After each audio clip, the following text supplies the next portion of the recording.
Insurance officers were employed, and there was one. And that's the position that would ensure that our veterans received world-class health care.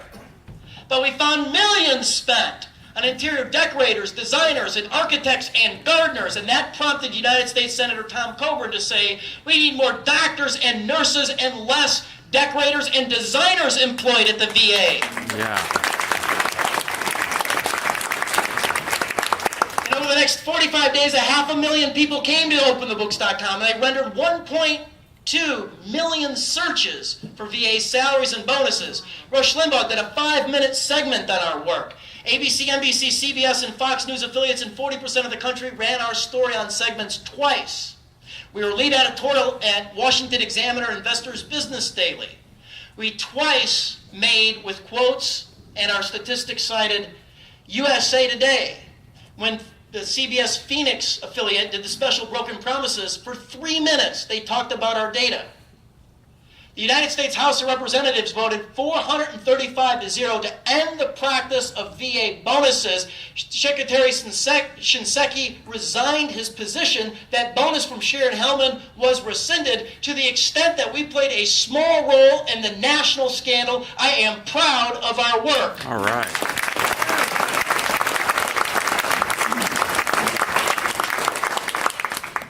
But it's been a year. Where's the forensic audit? Where are the clawbacks? Millions of dollars were misspent. They gamed the system. They cooked the books. They ran a double set of books. There are ill-gotten gains. And where's the clawback? Where's the audit? And where are the prosecutions? Our veterans fought for us, and we need to fight for them.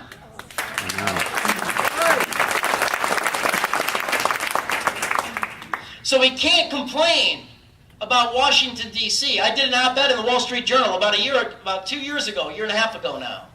It's called Track Government Spending on Our Phone, when we debuted the federal checkbook with the first-to-market mobile app. And I made the argument that you cannot complain about the nation's capital or Springfield if you don't have good government in your backyard, where we have sway, where we have influence, where we have network, where people pay attention to us. We know the players. And so I made the determination in May of 2014, about a year after that op-ed published, that leaders lead. I had to choose a unit of government. I mean, we're busy, but I had to engage. We're all busy. And so I chose the College of DuPage. Mm-hmm. And I got there in May of last year, so it's been about 10 months, and I want to update you on our robust oversight work. And I want to preface all of this with, we're from the outside. It's a board of 7. And there's one good trustee that you helped elect 2 years ago, Kathy Hamilton, and she fights 6 bad trustees. And we could not have done any of this work without Kathy Hamilton. Let's give her a big round of applause.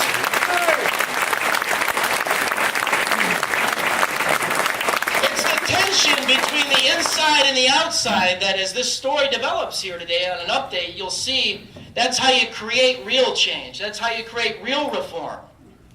So the first thing that I discovered was an email.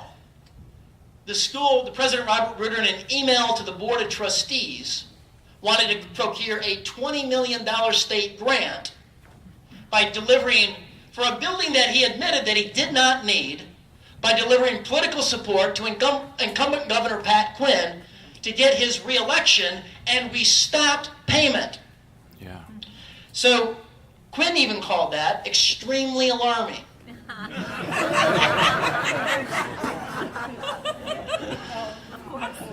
Look, it's greed. Hardly ever do we get an insight into how the sausage is made here in Illinois. That's the importance of that email. It's greed, and they allowed their ethics to get in the, to be compromised by their greed. And after it played on the front page of the Daily Herald, and they did a very good job covering that email, we stopped payment on the grant. That was the first victory. Secondly, we discovered and forced open, while COD was saying they were transparent since 2008 with their checkbook, It was something that I had brought forward in 2008 and won a unanimous passage. Somehow, after May of 2008, magically the ordinance disappeared from the board book. And so by July, we found that since 2009 to the present, while President Robert Bruder was president of the school during his tenure, that they spent $100 million, as Jake Griffin said at the Daily Herald, without the public or the board giving scrutiny. Only the administrators knew the details. So within that $100 million, what they had done is, and you've heard this word, impressed. And the U.S. Department of Treasury defines impressed spending as petty cash accounting. Even at the federal government, it's been outlawed since 1996, but not at the College of DuPage. That's the system of accounting they put in place to hide the payments. And like I said, for $100 million. Now, COD officials will say that it's only checks under $15,000. And that's, we now know you can hide a lot of corruption in checks under $15,000. But in fact, there were 232 payments that exceeded $15,000 for a total of $5.6 million. Whatever a COD official says, you have to fact check. That's what we've learned over the course of the last 10 months. You cannot take anything they say as the truth. What's in the impressed funds? Well, you saw it on the front page of the Chicago Tribune last Sunday, where I broke this story at the Huffington Post, the fat cats at the College of DuPage, the 5 Days of Christmas party in 2013. It's parties and gifts and filet mignon and creme brulee for all. It was, we disclosed tens of thousands of dollars worth of fine dining at the on-campus upscale Waterleaf restaurant. Eating, drinking, trustees, senior managers, and wining and dining elected officials. The Tribune, I did 1 year of it. The Tribune went back 3 years, and they found 500 excursions for nearly $200,000. This is a Waterleaf restaurant that loses $500,000 a year, and since it opened, it's lost $2 million. What's in the impressed funds? Well, you saw two, starting in January, I worked with the Chicago Tribune. They're two very good investigative reporters, Stacy Cohen and Jody Cohen and Stacy Sinclair. And on the front page of the Tribune, they broke the radio station fraud. Yeah. Okay, I put that together in about 3 weeks with a lot of great volunteers. The Tribune took 2.5 months. They did an excellent job with it. The prosecutor here in DuPage County took 14 months, but he did arrest them. So thanks to you at meetings speaking about this, the Chicago Tribune, we did put the prosecutor in the box, and he did the right thing. He arrested him, and now he's indicted the chief radio engineer at the flagship radio station for stealing up to $200,000 over the course of his career at COD. The position was so important, he resigned. They let him resign after salary spiking him, after pension padding, after bonusing him out the door for 5 figures. They never refilled the position. They said it's unnecessary. What's in the impressed funds? It's senior managers and the president double dipping their in-district car allowance for thousands of dollars. It's the accountants, the accountants that issue the clean and unmodified audits of the radio station. They found the fraud not material to even disclose in the notes on their audits. It's the accountants that give a clean and unmodified audit to the entire College of DuPage. It's the accountants that win awards for their accounting at the College of DuPage. They were paid out $172,000 through this impress scheme. It's the lawyers, it's the board lawyers, it's the school lawyers. It's $500,000 to the architects. It's one of the law firms got $464,000 through impressed. Again, these are payments that are not disclosed to you and me. They're not disclosed to the board. Only the administrators knew the details. It's firms like Hurricane Graphics that sign a contract with the school holding themselves out with an architect, but they're not an architect. And that was about $400,000 flowed through impressed. It's, the Department of Treasury defines impressed funds as petty cash. But the petty cash funds at the school were hardly used. During this time where $100 million flowed through impressed, there was only $5,000 that flowed through petty cash. All right, so what else did we discover? We've discovered, and you'll see more about this breaking, that The COD Foundation, the public charity, maybe the most conflicted foundation in the country for a college, and that says a lot. The college checkbook in the last 4 years has spent about $750 million, $762 million. If you're a member of the College of DuPage Foundation, $192 million of that flowed to you or your affiliated company. And that sets up a moral hazard of what over the years you've seen from our team. We call this the potential to be a legalized money laundering scheme.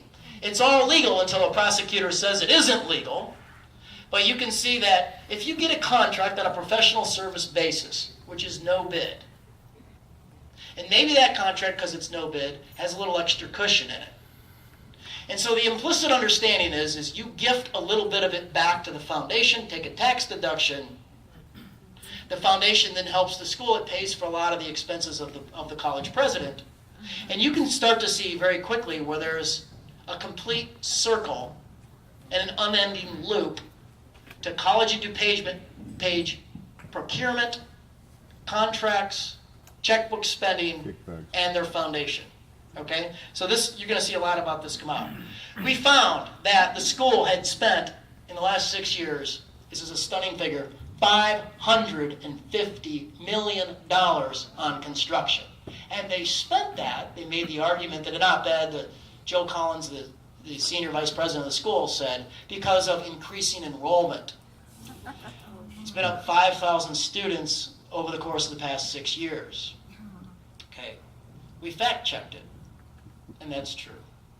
But if you go back 14 years, they're down 5,000 students. They're never, and now we're in the internet age. A lot of this stuff's online with online classes. You have less of a need for physical buildings. They spent $550 million, and we found they built more office space for the administrators than classroom space for the students. They built that upscale French restaurant, the Waterleaf, and they hired a French sommelier for their world-class wine cellar, and they tagged $250,000 of wine and wine accessories as instructional supplies. But the students are only in there 2 out of 7 days. Professional managers run it 5 out of 7 days. We found that we dug into the president's contract. Here, a fish rots from the head down. This is the only thing I have in common with Michael Dukakis. He said it, it's true. So we dug into the compensation of the college president, Robert Bruder, and here's what we found. We found that he had a compensation contract on an annual basis worth nearly $500 million. But it wasn't enough for him. When he went to slaughter his elephant in Botswana, you and I, we paid, and students paid, for his global satellite phone. We paid, and we've had 2 attorneys look at his contract. And they both say this is not covered in his contract. We paid up to $29,000 of private dues and fees at his shooting club, the Max McGraw's Foundation, over in West Dundee. And that's just not right. The $500,000 of annual compensation, here's what it's comprised of. $292,000 of a base salary, $1,500 a month, $18,000 a year of a housing allowance. We're paying for his home. Wow. $2,000 a month, $24,000 a year. You see, he doesn't have to make his pension payment. By contract, we all make his pension payment for him. $700 a month, $8,400 a year for professional development allowance. $700 a month, $8,400 a year for car allowance. Little over $2,000 a year, almost $25,000. $2,000 a month, $25,000 a year for an extra deferred annuity payment into his plan. $72,000 a year in deferred compensation, and we've put nearly $400,000 into that plan for him. He gets 56 paid days off per year. Think about that. That's 3-day weeks every week of the year.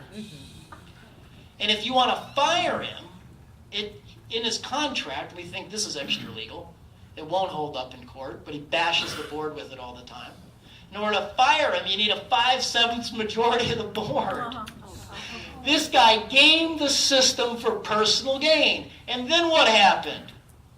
Light brings heat. And together, all of us, we've brought a tremendous amount of heat to that board. And so they decided that it was time to get rid of him. But they offered him they had him voluntarily retire. And then they decided, in their infinite wisdom, that it was worth $750,000 to kiss him goodbye on voluntary retirement.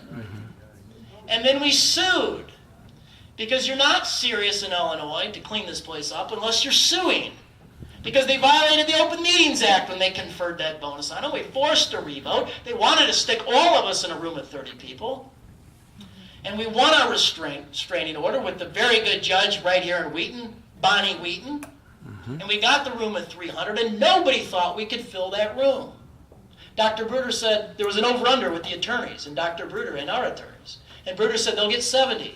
And our attorneys went high. They had a lot of confidence in us. They said they'll get 100. And the Tribune reporters said they'll get 54.5, and the Daily Herald reporters said they'll get 54. And thanks to you and a lot of other good people in the state, 500 people showed up.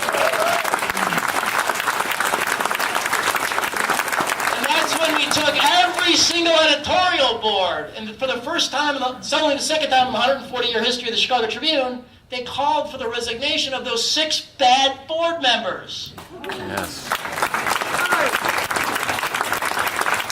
We had the nightly news, ABC, NBC, and Fox affiliates here in Chicago. And we took all public opinion, and I warned them if they passed that, they would be investigated by the state legislature, and on a bipartisan basis, they're being investigated.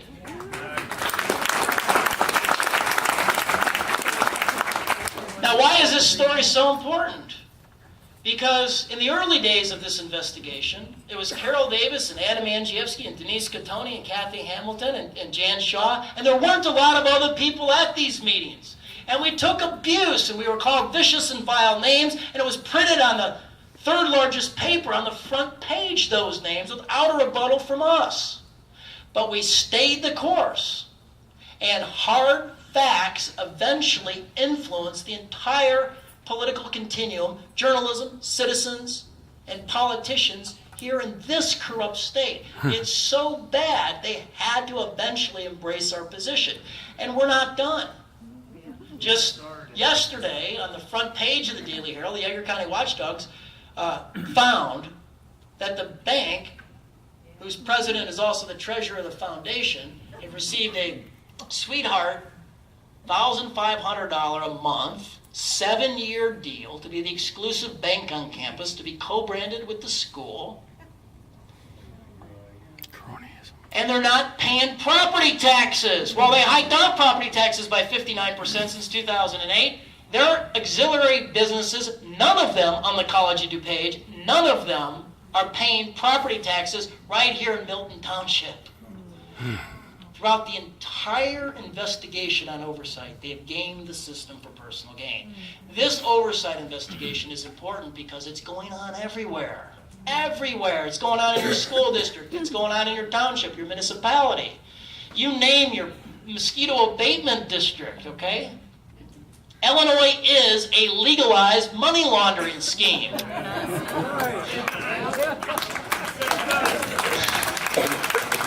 what are we told? We are told that your voice and your vote don't matter. And it's nonsense. Kathy Hamilton was a stay-at-home mom with a CPA. She was the director at her local ballet. She's a classical violinist. She stands 5 foot on a good day. And if Kathy Hamilton can do it, so can you and I. Yeah.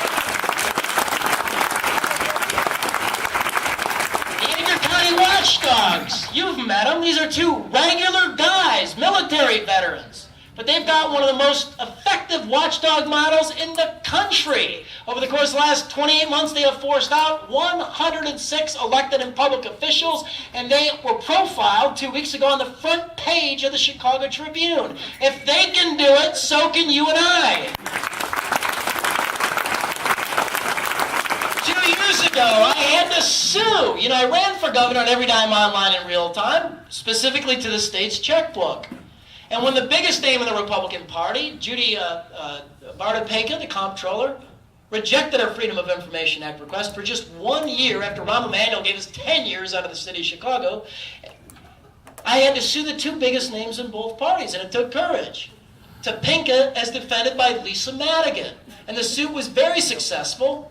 We opened up 10 years of line-by-line spending. That's on our website now, and it'll be in our mobile app in a week. Awesome.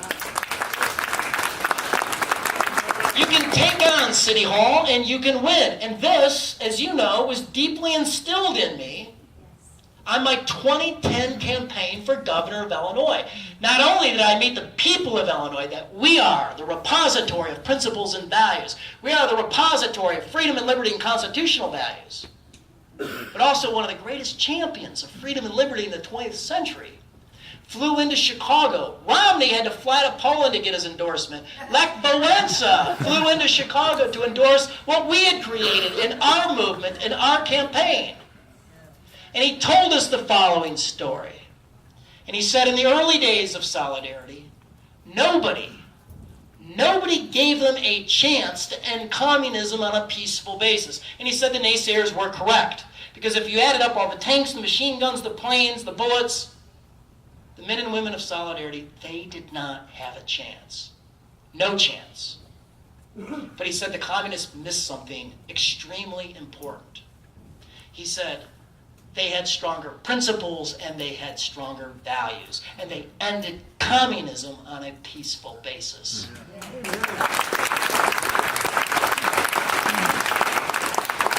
And that's why you and I are going to be successful. We fundamentally understand that America is the greatest country ever created in the history of the world because our rights come from God and not government. We stand in the same trench. We're having a huge impact, and I am pleased to be here to take your questions today. God bless you, and let's open it up for questions.